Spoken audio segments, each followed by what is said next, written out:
विद्युत द्विध्रुव, रिमेंबर विद्युत द्विध्रुव के कारण विषुवतीय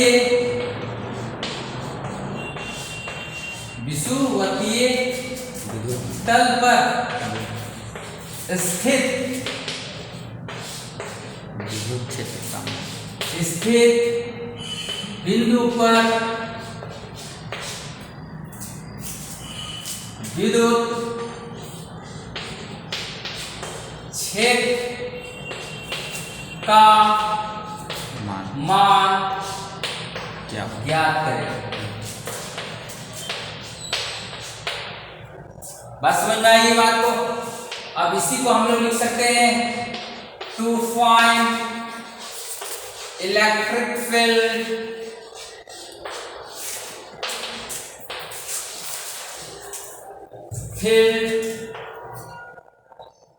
ऑन, क्या लिखेंगे, equatorial point of electric dipole, electric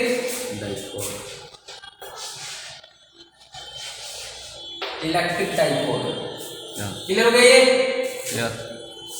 yes. अब इसका हम लोग डायग्राम बनाएंगे कि किस तरह से विद्युत द्विध्रुव के विषुवतीय तल पर बिंदु स्थित होता है और कैसे निकालना होता है। क्लियर ये?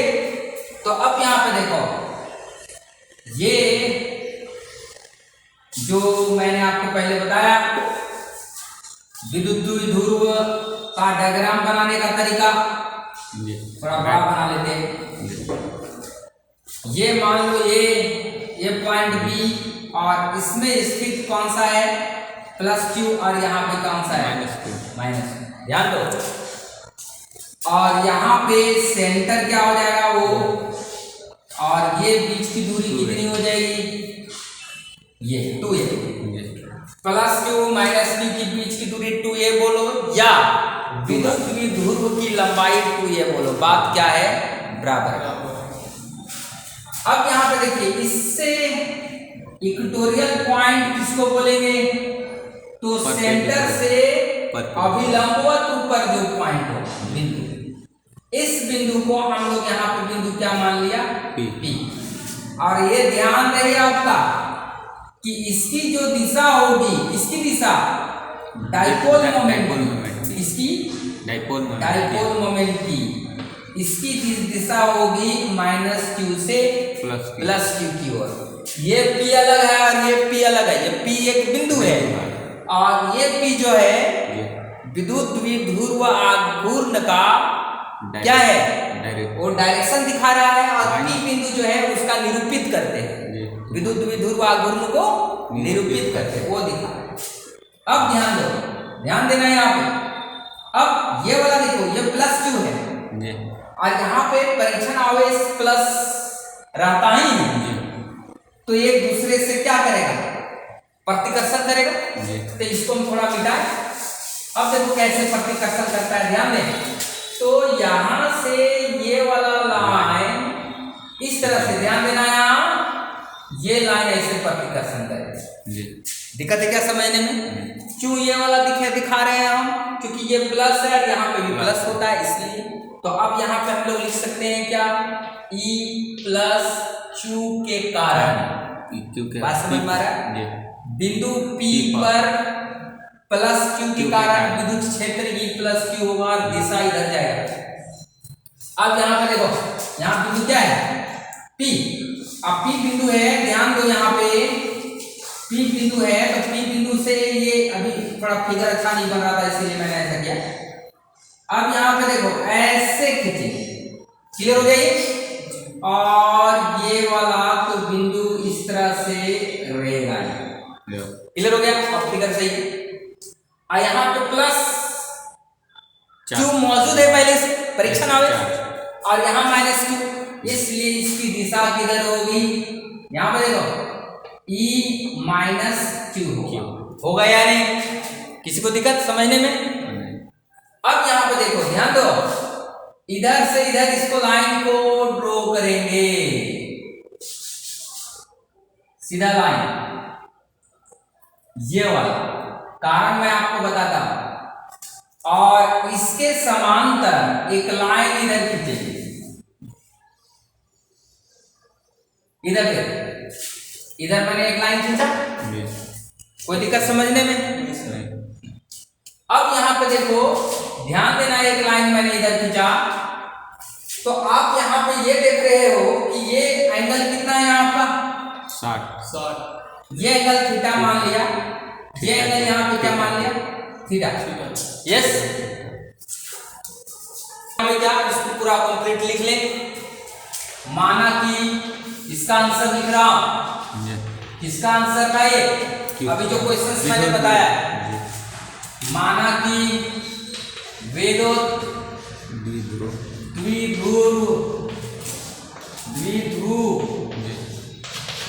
की लंबाई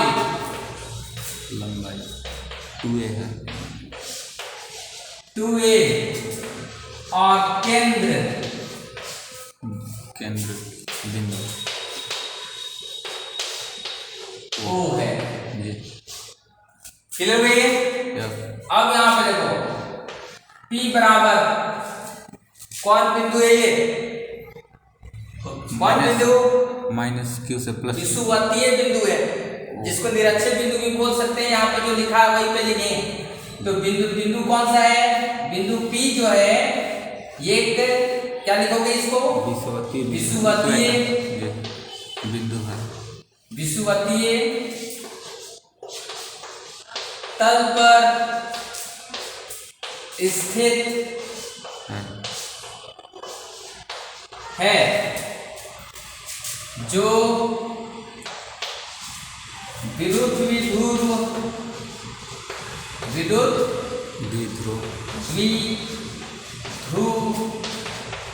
के केंद्र O से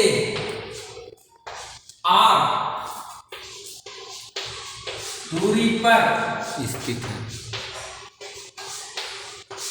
है, जो कि अभी मैं आपको डायग्राम में बताया। इसको हम लोग कौन दूरी लेंगे? R। ये एनसीईआरटी की एक कोटिकार हो गया, एक्स की जगह में आर भी वहां पे चेंज करते, मैं आपको बोला। विषुवतीय तल पर स्थित कौन सा है जो बिंदु विद्युत द्विध्रुव के केंद्र O से R दूरी पर स्थित है। P के बारे में मैंने लिखा, कोई दिक्कत यहाँ पे नहीं। एक चीज और आपको जाननी है, बारीकी से इसको समझना है कि किस तरह से इसको हम लोग निकाल सकते हैं। तो आप ये बताओ, उसी तरह से आप यहाँ पे निकाल सकते हो क्या? विद्युत क्षेत्र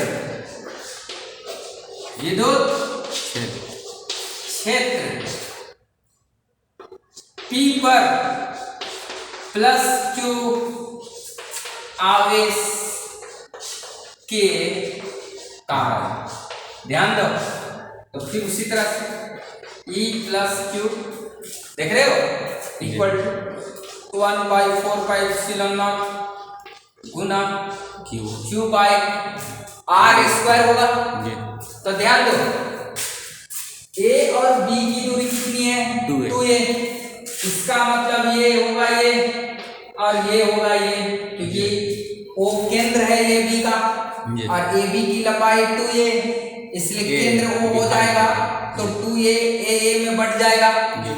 अब बताओ O से P की दूरी कितनी है? R। इसलिए हम जब भी हम लोग पढ़ते हैं, कूलॉम का नियम पढ़ते हैं, तो +q और इस बिंदु की बात कर रहे हैं, तो इस बिंदु की और यहाँ के बीच की दूरी हमको चाहिए। तो बिंदु P और A की बीच की दूरी निकालने के लिए पाइथागोरस थ्योरम लगाएंगे। ये लंब हो गया, आधार हो गया, ये कर्व हो गया, तो ये मेरा कितना हो जाएगा? r² प्लस क्या हो जाएगा? a²। कर्व स्क्वायर बराबर होता है लंब स्क्वायर प्लस आधार स्क्वायर। तो आप देखिए, आपके फार्मूला के अकॉर्डिंग A और P की बीच की दूरी निकल गया कि नहीं? इतना, और यही दूरी हमको यहाँ पे चाहिए। तो ये क्या हो जाएगा are square plus A square का होल स्क्वायर। मेरा बात समझ में आया? इक्वेशन नंबर क्या बन जाएगा आपका? एच क्या एच न निकाले। हाँ लिसन, तो इसको हम लोग स्क्वायर रूट लिखेंगे। क्या लिखेंगे? Square root. अब तो यहाँ पे भी हम लोग स्क्वायर रूट करके लिखेंगे square are square plus a का होल का स्क्वायर। अब इसको और हम लोग एक बार लिखते हैं 1/4 एप्सिलॉन नॉट गुना q by r square plus क्या बन जाएगा are square plus A square. हो गया नहीं? Yes. क्योंकि स्क्वायर रूट आपको बताया। तो यहाँ पे देखिए प्लस q के कारण p पर कितना विद्युत क्षेत्र का मान होगा वो बताया। तो विद्युत क्षेत्र जो है एक सदिश राशि है। अगर इसकी दिशा की बात करें तो हम लोग को दिशा किधर होगा? along a to p की ओर, p की ओर। दिक्कत है क्या इसमें? अब उसी तरह से हम नेक्स्ट लिखेंगे, किसके कारण से लिखेंगे आप बताओ?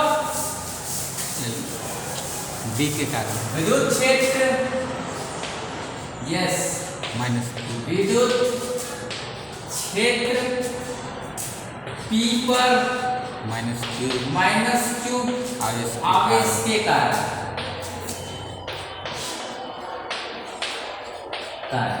ध्यान दो, इसी प्रकार सिंपल है। जी तो हम लोग यहाँ पे लिखेंगे E माइनस क्यू जी is equal to 1/4 epsilon not into q by r square plus a का होल स्क्वायर। जी ध्यान दो यहाँ। और ये कितना हो जाएगा आपको? अगर इसको ये चेंज करेंगे तो 1/4 epsilon not into q by r square plus A square का होल स्क्वायर। और ये माइनस में लिख सकते हो। क्या लिख सकते हो? ये माइनस में आ सकता है। और किस दिशा की ओर काम करेगा? Equation number this is 2। और इसकी दिशा क्या होगी? ध्यान दो, ये होगा ये स्क्वायर हट जाएगा। क्लियर हो गया? अब यहाँ पे देखिए इसकी अगर दिशा की बात करें तो किधर दिशा की ओर होगा? P से B की दिशा किधर होगा? P to q minus q P to B की ओर। माइनस लिखने के लिए वो नहीं। अगर दिशा की बात करेंगे विद्युत क्षेत्र की तब मेरा बात समझ में आया? लेकिन ये अभी कंप्लीट दिशा नहीं हुआ, क्योंकि हम लोग सिंगल विद्युत क्षेत्र की बात कर रहे हैं। लेकिन इसका परिमाण जो होगा, जो परिणामी विद्युत क्षेत्र होगा विद्युत द्विध्रुव के कारण इस बिंदु पर उसकी दिशा अलग होगी। मैं अभी जस्ट बताऊंगा। मेरा बात समझ में आया? इसको लिख लीजिए। टोटल विद्युत क्षेत्र निकालने के लिए विषुवत के तल पर स्थित बिंदु पर ऐसे नहीं निकलेगा। इसमें थोड़ा सा दिमाग लगाना पड़ता है तब निकलेगा, ऐसे नहीं निकलेगा। तो देखो ए और बी एक विद्युत द्विध्रुव है, प्लस और माइनस क्यू। ये लाइन मैं अपने से लिखा हूं, जितना लाइन मैंने खींचा है रूल के अकॉर्डिंग, कूलाम के नियम के अनुसार ही मैंने किया है। एक बिंदु बीच में ले लिया, बीच में बिंदु लेने के बाद इसको मिला दिया कि जब तक इसको बिंदु नहीं मिलाते तो इसका काम ही नहीं करेगा। कूलाम का नियम हमेशा रेखा के अनुदिश कार्य करता है। दिमाग लगाओ। तो आप दिमाग लगाओ यहाँ पे कि ये वाला थीटा है, ये भी एंगल थीटा पे है। मान लो ये लाइन पे ये दोनों तो सेम एंगल पे झुका हुआ है। अब ये थीटा इस थीटा के बराबर होगा, ये थीटा के बराबर होगा। क्या बोलते हैं इसको? एकांतर है। जो भी ये थीटा क्लियर। उसके बाद फिर दिमाग लगाओ कि जब ये थीटा है तो ये क्या होगा? ये भी थीटा होगा या नहीं? अपोजिट एंगल ध्यान दो। तो दिमाग लगाना है यहाँ पे ये कि E प्लस क्यू और E माइनस क्यू दोनों एक सदिश राशि है। यहाँ पे लिखना पड़ेगा। क्या लिखना पड़ेगा? E प्लस क्यू और E minus Q E minus Q सदिश राशि है, एक सदिश राशि है, इसलिए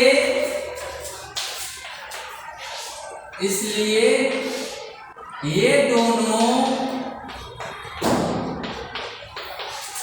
दो भागों में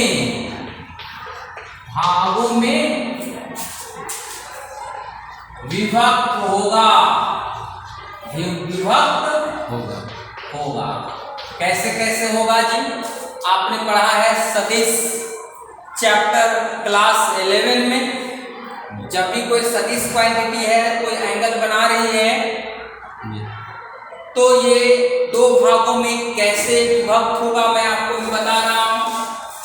तो E प्लस क्यू जो विभक्त होगा वो होगा E plus Q sine theta और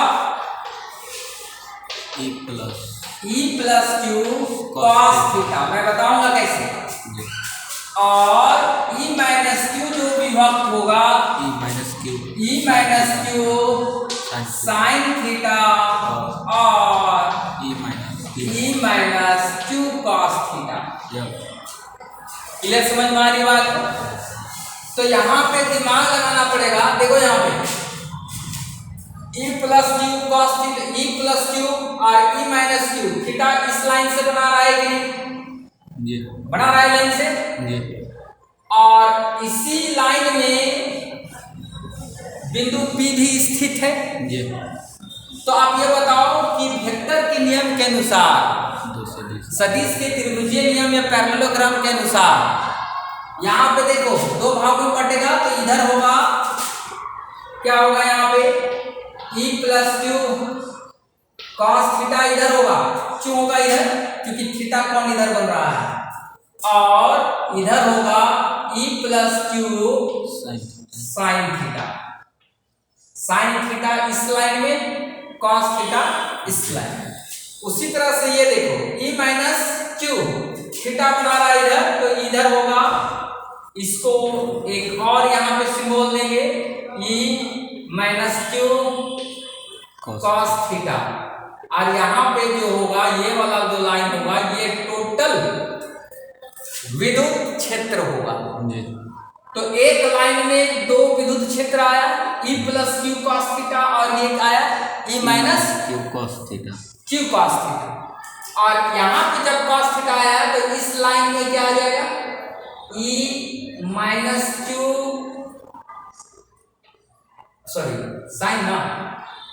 साइन थीटा।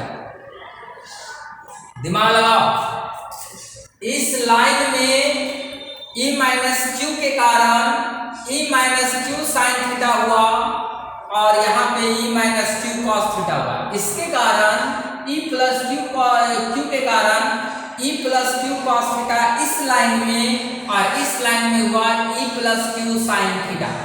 हुआ या नहीं? तो हमको विद्युत क्षेत्र बिंदु P पे निकालना है, तो हम इसको क्या लिखेंगे? अतः कुल विद्युत क्षेत्र बिंदु P पर विद्युत द्विध्रुव के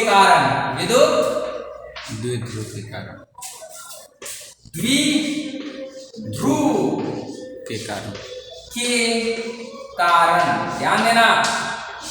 तब क्या होगा? तो ये होगा E बराबर, ध्यान दो, वहां पे होगा E plus Q cos theta plus E minus Q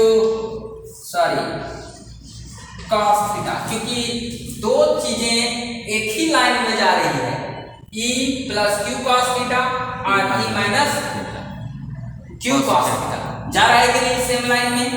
तो ये टोटल इस तरह से। उसके बाद ये दोनों में माइनस चिन्ह देंगे। क्यों देंगे मैं आपको बता रहा हूं, क्योंकि ये जो मैंने आपको बताया इसको बोलते हैं विद्युत द्विध्रुव आघूर्ण। इसको क्या बोलते हैं?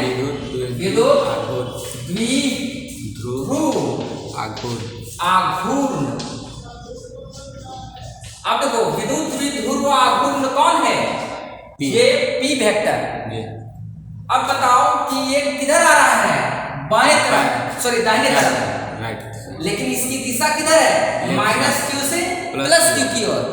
और आ किधर रहा है? हम लोग ले रहे हैं प्लस क्यू से माइनस क्यू की ओर, इसलिए यहाँ पे मैंने माइनस किया, क्योंकि हमारा नियम कहता है विद्युत द्विध्रुव आघूर्ण का दिशा माइनस क्यू से प्लस क्यू की ओर हो रहा है, होता है। लेकिन यहाँ हमने बिंदु कहाँ से इधर उधर जा रहा है, इसलिए प्लस क्यू से माइनस क्यू जा रहा है। मतलब कि विद्युत द्विध्रुव आघूर्ण की दिशा के विपरीत कार्य हो रहा है, इसलिए हमने यहाँ पे क्या लिखा? माइनस। Any confusion? समझ में आया क्या लिखा? अब यहाँ पे थोड़ा ध्यान देना है। क्या ध्यान देना है? कि ये वाला जो दोनों वैल्यू होगा वो माइनस, ध्यान दो, 2e plus q cos theta होगा। क्यों होगा? क्योंकि ध्यान देना क्यों होगा? e प्लस q मैग्नीट्यूड, ध्यान देना इसका, बराबर e वेक्टर माइनस q का मान दोनों बराबर था, नहीं था बराबर? क्या था मान? याद करो, 1/4πε0 गुना q by r square plus a square ही था, इतना ही था जी। याद करो, तो इसको अगर हम लोग वैल्यू मानेंगे तो ये मान इतना था या नहीं? जब ये दोनों बराबर है तो या तो e प्लस q की जगह में e माइनस q रखो, चाहे तो u minus e minus q की जगह में e प्लस q रखो, कोई फर्क नहीं पड़ेगा। मेरा बात समझ में आया? इसलिए ये दोनों को जोड़कर मैंने क्या लिखा? 2e प्लस, इसको और थोड़ा सा आगे लिख दो तो ज्यादा बेहतर होगा, ताकि समझने में दिक्कत ना हो। इधर मैं लिख दे रहा हूँ e plus q e minus q equal to 1/4πε0 गुना r स्क्वायर a स्क्वायर। ये दोनों जो है इसकी मान क्या है? बराबर। इसलिए ये दोनों ये ऐड हो गया। मेरा बात समझ में आया? और माइनस चिन्ह क्यों लिए? डायरेक्शन अपोजिट आघूर्ण की दिशा के विपरीत दिशा विद्युत क्षेत्र का मान ज्ञात कर रहे हैं। Any confusion? कोई दिक्कत है क्या? तो इस तरह से हम इसको समझेंगे। दूसरी बात, तब बोलिएगा सर कि बाएं साइड हम कैसे लाएंगे? तो आप क्या करिए कि माइनस यहाँ पे है तो प्लस लिख दीजिए, और जहाँ प्लस है वहां पे माइनस। तो ऑलरेडी ये वाला इधर मान जो निकल रहा था वो किधर निकलने लगेगा? इधर। ये मैं होमवर्क के लिए आपको दूंगा। क्लियर है?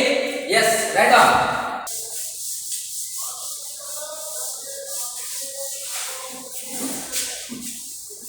अब यहाँ पे देखो कि e plus q e minus q का मान इतना था, इसलिए अब यहाँ पे भी दो मान यहाँ पे लिख देंगे। एक ही चीज होगा, यहाँ पे क्या लिखाएगा? यहाँ पे -2 × 1/4 q डायरेक्ट लिख देंगे जी, 4πε0 और यहाँ पे होगा वो cos थीटा। ये तो क्लियर हो गया। अब बताइए कि बोलिएगा सर cos थीटा का यूज हुआ e प्लस q और sin थीटा का यूज क्यों नहीं हुआ? जी, इसका भी यूज होना चाहिए इस बिंदु के लिए। तो यहाँ पे ये बिंदु, यहाँ पे दोनों के लिए जीरो भी ऐड कर सकते थे, लेकिन मैंने उसको ऐड नहीं किया। क्यों नहीं होता यूज, मैं आपको बताता। ये इक्वेशन नंबर क्या मान लो? 1। नोट पे ध्यान दें, यहाँ पे क्या है कि e प्लस q, ध्यान देना, साइन थीटा और e minus q sine theta. परिणाम में देखो, परिमाण में बराबर, समान या बराबर, परंतु दिशा में विपरीत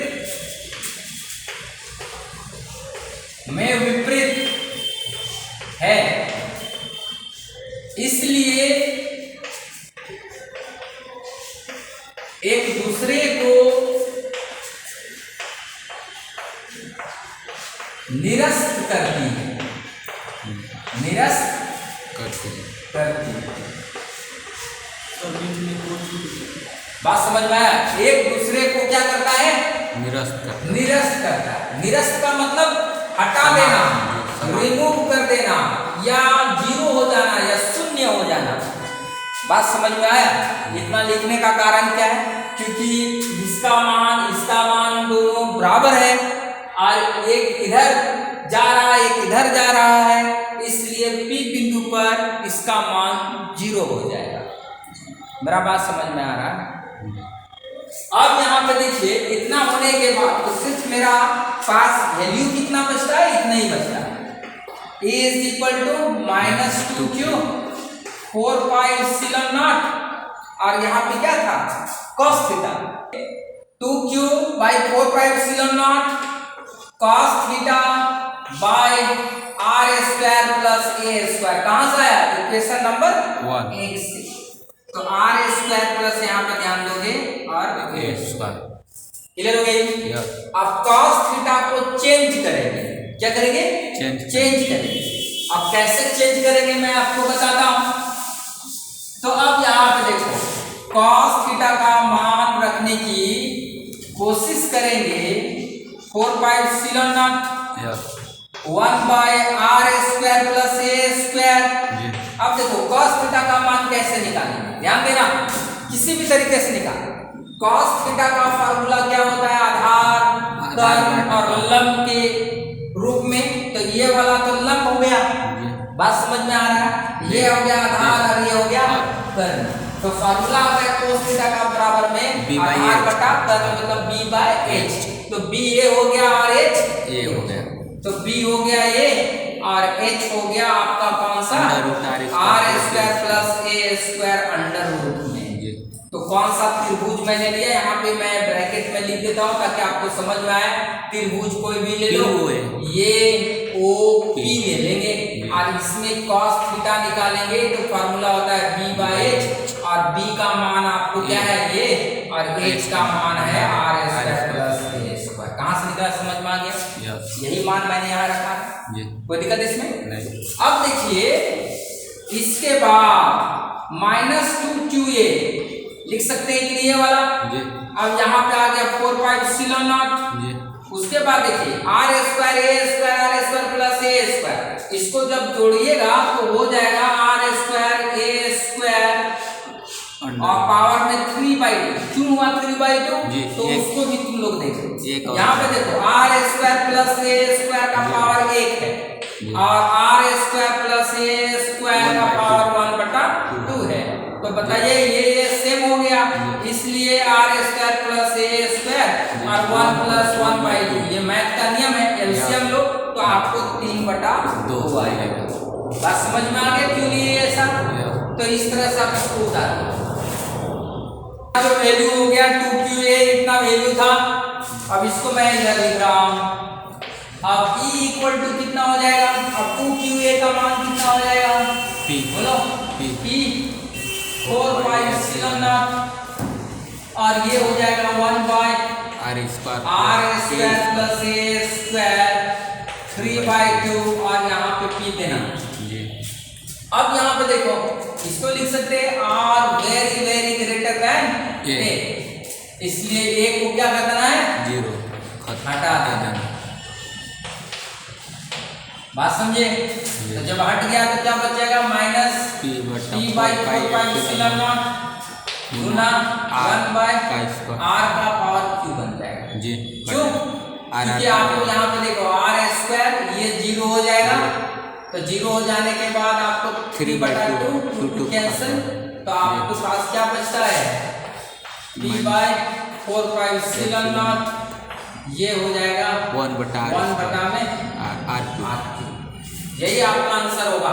तो ये बराबर इसको डायरेक्ट लिख देंगे, ये होगा आपका -p by 4 pi epsilon naught गुना 1/r। जी होगा नहीं इतना? ये अब देखिए,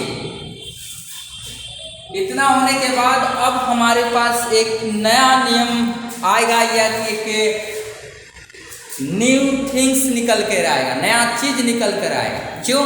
क्योंकि दोनों के बीच में हम लोग रिलेशन को निकालेंगे, संबंध को बताएंगे कि अगर बिंदु P जो था अच्छे बिंदु पे था, अगर P विषुवतीय बिंदु पर था, तब दोनों के बीच में जो विद्युत क्षेत्र का मान निकला, दोनों अलग निकला दोनों का। लेकिन जब दोनों के बीच में अगर संबंध की बात करें, तब दोनों के बीच में संबंध क्या होगा, तो आप ये बता दो। देखो ध्यान से, ये आपको हो गया कौन सा, एक चीज आपको जैसे दोनों के बीच में हम संबंध बताएंगे। इससे पहले हम थोड़ा सा और कुछ बता दें। ये जो नेगेटिव साइन है, नेगेटिव चिन्ह, ऋणात्मक चिन्ह जो है, ऋणात्मक चिन्ह क्या दर्शाता है? ऋणात्मक चिन्ह यह दर्शाता है कि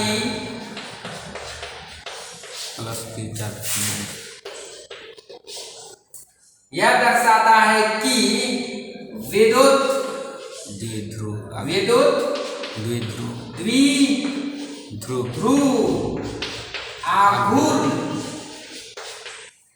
आघूर्ण के विपरीत दिशा में विद्युत क्षेत्र का मान, विद्युत क्षेत्र का मान। ये बात समझ में आ गया? ऋणात्मक चिन्ह यह दर्शाता है कि विद्युत द्विध्रुव आघूर्ण के विपरीत दिशा में विद्युत क्षेत्र का मान है। क्लियर हो गई? अगर मैं आपसे ये पूछूं, ध्यान देना कि ये सर अगर मान लो कि विद्युत द्विध्रुव आघूर्ण की विपरीत दिशा में विद्युत क्षेत्र हम निकाले हैं, अगर हम सेम दिशा में, सेम डायरेक्शन में निकालने की कोशिश करें, एक ही दिशा में निकालने के लिए कोशिश करें कि उसका डायग्राम कैसा हो, किस तरह का थॉट हो, तो देखो इसको आप इस तरह से समझ सकते हैं। इसको क्या करना है? चेंज कर देना। इसको होमवर्क में है, आप इसको निकाल के बताओगे HW में। इसके लिए आपको फिगर में क्या करना पड़ेगा? थोड़ा बदलाव करना होगा। यहाँ पे -2 है, वहां पे क्या लिखोगे? +2। यहाँ पे भी क्या लिखोगे? -Q। बात समझ में आया? और बाकी बात बिंदु वही का वही रहेगा। अब तुम लोग इसको निकाल कर हमको बताओगे ये केंद्र है।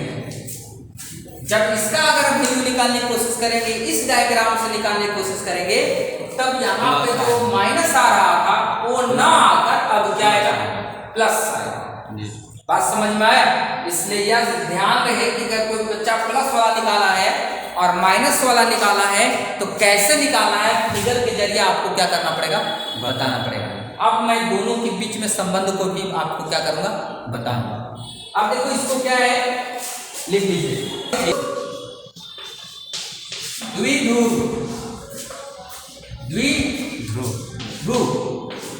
के अक्षीय तथा विषुवतीय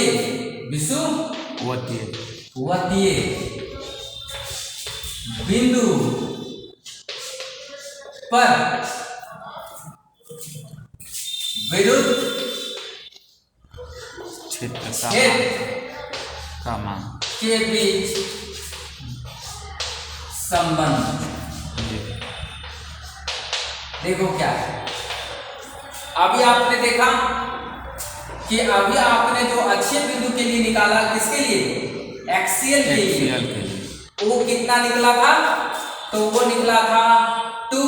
याद करो, क्या था? बोलो 2। अभी वैल्यू निकाला था 2p 4 एप्सिलॉन नॉट और ये r3 था या नहीं? ये था आपका एक्सियल के लिए। इक्वेटोरियल के लिए क्या था? इक्वेटोरियल के लिए देखो ये था only p 4 epsilon naught r cube इतना, प्लस और माइनस नहीं ले रहे क्योंकि यहाँ पे कोई भी हम डायग्राम नहीं ले रहे, ग्राफ नहीं ले रहे, फिगर नहीं ले रहे हैं तो पता कैसे चलेगा कि आपका कौन सा क्या दिशा ले रहे हैं। क्लियर हो गया? तो आप यहाँ पे देखो दोनों के बीच में क्या संबंध बनेगा। तो ये इक्वेशन नंबर 1 मान लो और इक्वेशन नंबर क्या मान ले 2।